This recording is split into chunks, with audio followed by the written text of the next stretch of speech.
हाग्रामा महिलारि बिथाङा आंखौ आरो रायजो राजाफोरखौ बिपिएफआव फैफिनसिगोन होननायनि प्रश्नआनो फैया।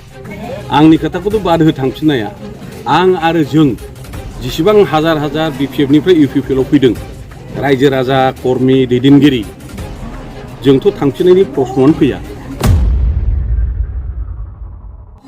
बे अबास्तब खोथा। लोगोसे दिनैहाय दैलि बांसिननिफ्राय बांसिन बिपिएफनिफ्राय इउपिपिएलआव जगदानसो जागासिनो दं।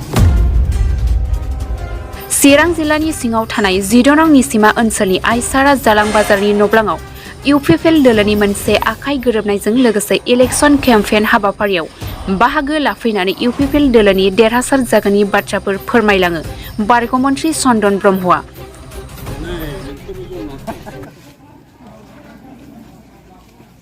उफ्रा बिसायख'थिनि बारहावा बारबाय थानायनि जाहोनाव नोंथाङा चिरां दाब दाब जायगायाव बिदिनो जयनिं हाबाफारि माखासे केम्पेइन खालामदों। दा इउपिपिएलनि देरहानायनि सावगारिखौ नोंथाङा माबायदि मोनो?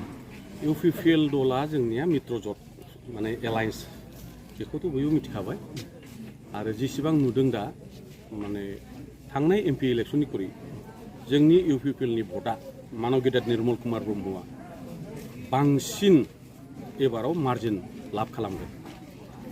थांनाय बाराव जायफ्रा एसे बारा बुजिख'नो हायाखैमोन आरो इलेक्सन नालाय अनेक खोथाफोरखौ माने माबे नंगौ माबे नङा सम सम हास्लाबा हमनो, खिन्थु इलेक्सननि उनाव साबसिन रायजो राजाफ्रा गोसोखौ माने गथा खालामनो हाबाय।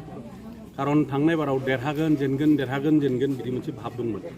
10 बोसोरनि उनाव जोङो जोंनि क'क्राझार लकसभाखौ जोङो देरहानो हानाया बे गोरलै बाथ्रा नङा आरो बे बेलायाव जोंनि रायजो राजानाव जथेस्थ' गोसोआव बोलो फैदों आरो गुबुन गुबुन राव रायग्रा एबा धोरोमारि जेसेबां जाथि जनगोष्ठी दङ दिनै इउपिपिएलआनो बे सिटआव देरहाखानायमोन, एमपिआ देरहालांखानाय, बेवहाय गोदान माने सिन्था खालामाखै रावबो। बुंनो हागौ गुबुन गुबुन राजखान्थि हान्जानि दैदेनगिरिफोरा दाबि खालामनो हागौ, बुंनो हागौ, खिन्थु बियो एक्सेप्टेबल जानाय नङा, गनायजानाय नङा। रायजो राजाया इउपिपिएलखौनो रुलिंआव थाखानाय, जोंहा बिटिसिआवबो दङ, दिसपुरावबो दं, दिल्लीयावबो दं, गतिके मानो भुल खालामनो? खारन रायजोफ्रा जथेस्थ' साननो हायो, बुजियो। मोनसे खोथाया गोनो गोथो लाबोबाय थादों रायजोफोरखौ।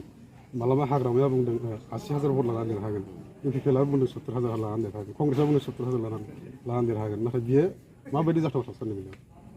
एसे सिगाङाव बुङाखै होनबा दाबि खालामनो हागौ, बुंनो हागौ, खिन्थु बास्तब जि सिनारि एबा मोगथांनि जि सावगारि बे मुथै नङा। खारन रायजो राजाफ्रा बिराद साननो हायो।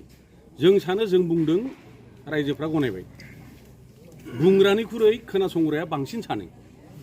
गतिके सोर दाबि खालामदों खालामाखै आरो मानव गेदेर हाग्रामा महिलारि बिथाङाथ' आंखौ बिपिएफआव थांफिनसिगोन होनाखै, फैफिनसिगोन बेबो होनदों होनाखै।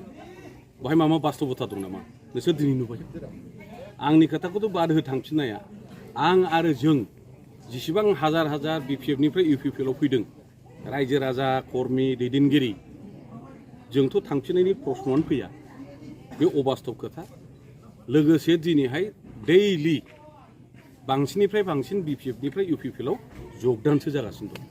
मोनसे खोथाखौ हाग्रामाया बुंदों 16 निसिमावबो देरहाखानाय, 13आवबो जोंनि देरहानाय, बेराफारसे खोला काजलगावनि खोलाहा मोनसे दाबथाम जायगानि देरहाखानायखाय जों इजियैनो देरहागोन होनना बुंदों। बे माबायदि जाथाव? देरहानायखाय एमपिआव जेनदों नामा? बेखौ देरहानाय होनो?